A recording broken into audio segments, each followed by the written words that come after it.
Di sebuah kota yang dilupakan oleh waktu, di mana gedung-gedung tua menjulang seperti saksi bisu sejarah, hiduplah seorang seniman bernama Lara. Lukisannya bukan sekadar sapuan kuas di atas kanvas. Ia adalah jendela menuju dunia emosi. Sebuah jalinan halus antara jiwa sang seniman dan penikmatnya.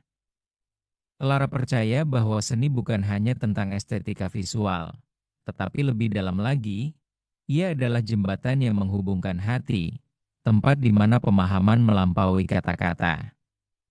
Karyanya yang paling terkenal, Bisikan Senja, adalah sebuah lukisan monumental yang menggambarkan kerumunan orang berjalan di bawah langit senja yang merona. Setiap figur dalam lukisan itu, meskipun kecil, memancarkan emosi yang berbeda. Ada yang terbungkuk lelah, ada yang langkahnya mantap penuh harapan, ada yang bergandengan tangan dengan senyum tulus, dan ada pula yang menunduk dalam kesendirian yang dingin. Lukisan itu bukan sekadar pemandangan, melainkan sebuah simfoni emosi yang bergema. Suatu hari, seorang kritikus seni ternama, Tuan Sterling, datang ke galeri Lara. Sterling dikenal karena analisisnya yang tajam, kata-katanya seringkali bagai pisau bedah yang membedah setiap detail karya seni. Ia memandang Bisikan Senja dengan mata yang kritis, menyusuri setiap figur, setiap goresan kuas. Anya, sang kurator galeri dan sahabat Lara, merasa tegang. Ia tahu Sterling bisa menjadi keras. Sterling bergumam, suaranya terdengar serak. Teknik yang baik, komposisi yang menarik. Tapi, ia berhenti sejenak, mengamati ekspresi wajah figur-figur dalam lukisan itu. Ada sesuatu yang kurang. Ini hanya representasi visual, bukan pengalaman. Lara, yang hadir di sana, mendengarkan dengan tenang. Ia tidak terkejut oleh kata-kata Sterling. Ia telah mendengar kritik serupa sebelumnya, kritik yang hanya melihat seni dari permukaannya. Tuan Sterling yang terhormat, Lara memulai, suaranya lembut namun tegas. Anda melihat apa yang ada di permukaan. Namun seni, bagi saya, adalah tentang apa yang berdenyut di baliknya. Ini bukan sekadar reaksi pasif terhadap apa yang terlihat, ini adalah inti dari pengalaman interaktif. Sterling mengangkat alisnya.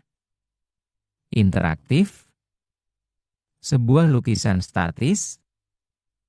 Ya, Tuan Sterling. Ketika emosi kita terhubung dengan sebuah karya, Lara melanjutkan, matanya kini berbinar dengan api keyakinan, kita tidak hanya memahami pesan yang ingin disampaikan secara intelektual, tetapi juga merasakannya secara visceral.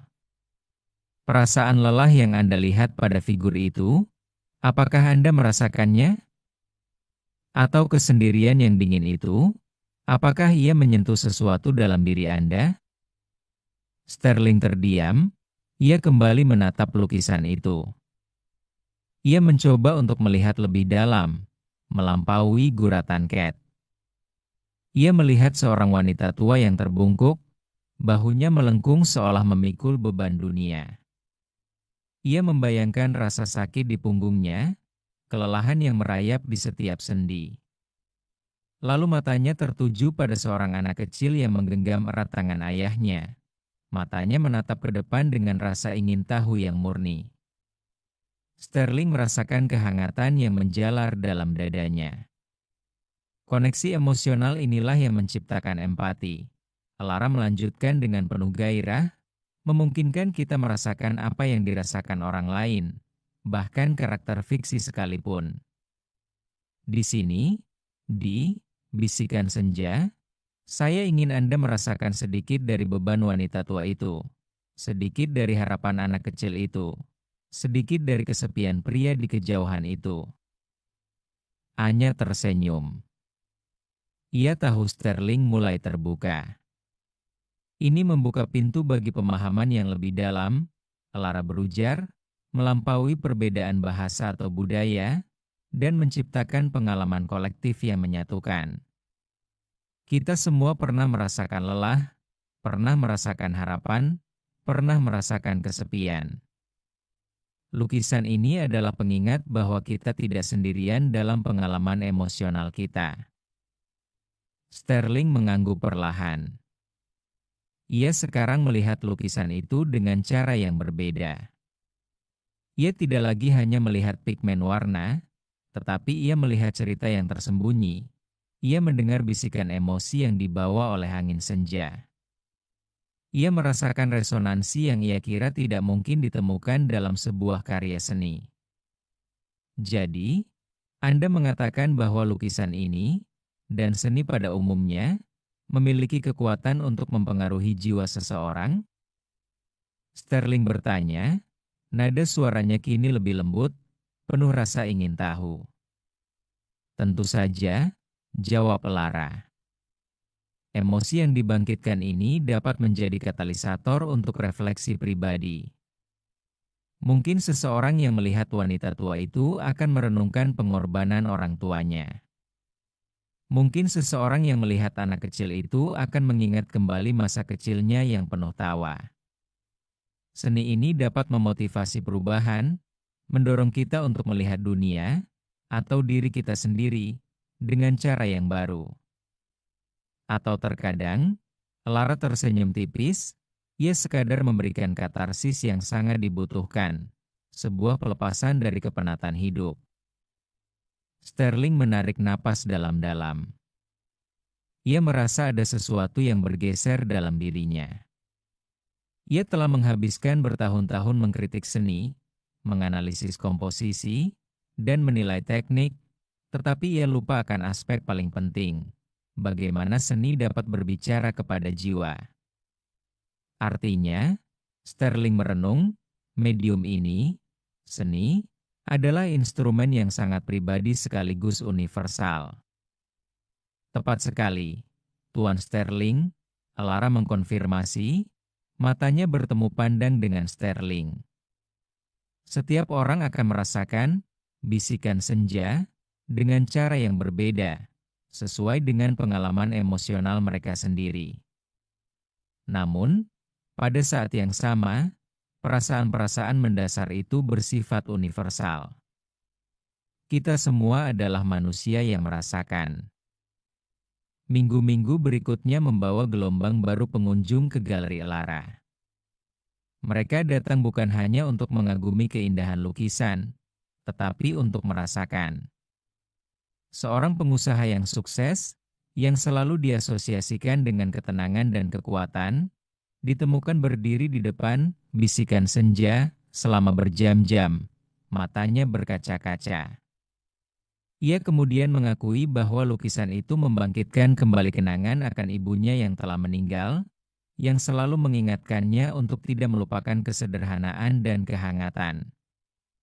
Seorang wanita muda yang sedang berjuang dengan depresi menemukan kenyamanan dalam sosok seorang wanita dalam lukisan itu yang tampak kesepian namun menatap ke cakrawala. Ia merasa tidak sendirian, bahwa bahkan dalam kesunyian pun, ada harapan yang tertinggal. Seorang anak kecil yang mengunjungi galeri bersama orang tuanya menunjuk ke arah anak dalam lukisan itu dan berteriak, "Itu seperti aku." Ibunya tersenyum, menyadari bahwa anaknya sedang terhubung dengan karya seni itu pada tingkat yang mendalam. Tuan Sterling menulis ulasan yang berbeda kali ini. Ia tidak lagi fokus pada teknik atau komposisi permukaan. Ia menulis tentang kekuatan emosional, bisikan senja, tentang bagaimana lukisan itu berhasil menyentuh inti kemanusiaan, tentang bagaimana ia membangkitkan empati dan refleksi. Ulasannya menjadi viral, memicu gelombang baru apresiasi terhadap seni yang tidak hanya indah dilihat, tetapi juga hidup di dalam hati penontonnya. Elara, melihat dampak karyanya, merasakan kebahagiaan yang mendalam. Ia tidak mencari ketenaran atau pujian. Ia hanya ingin berbagi pemahamannya tentang seni, tentang kekuatan emosi yang terjalin dalam setiap karya. Ia terus melukis, terus menangkap bisikan-bisikan emosi manusia dalam warna dan bentuk, mengetahui bahwa setiap goresan kuasnya adalah undangan untuk merasakan, untuk terhubung, dan untuk memahami diri sendiri dan orang lain dengan cara yang lebih dalam. Kota yang dilupakan oleh waktu kini tidak lagi terasa sunyi. Ia berdenyut dengan resonansi emosi yang dibangkitkan oleh seni Elara. Gedung-gedung tua itu, yang dulunya hanya saksi bisu, kini seolah hidup kembali, memantulkan cerita-cerita universal tentang cinta, kehilangan, harapan, dan kesendirian yang dirasakan oleh setiap jiwa yang pernah berhenti sejenak di depan bisikan senja. Dan Elara, sang seniman, terus menenun benang-benang emosi itu, menciptakan pengalaman kolektif yang menyatukan, membuktikan bahwa seni, ketika menyentuh hati, adalah kekuatan yang paling pribadi sekaligus universal yang pernah ada.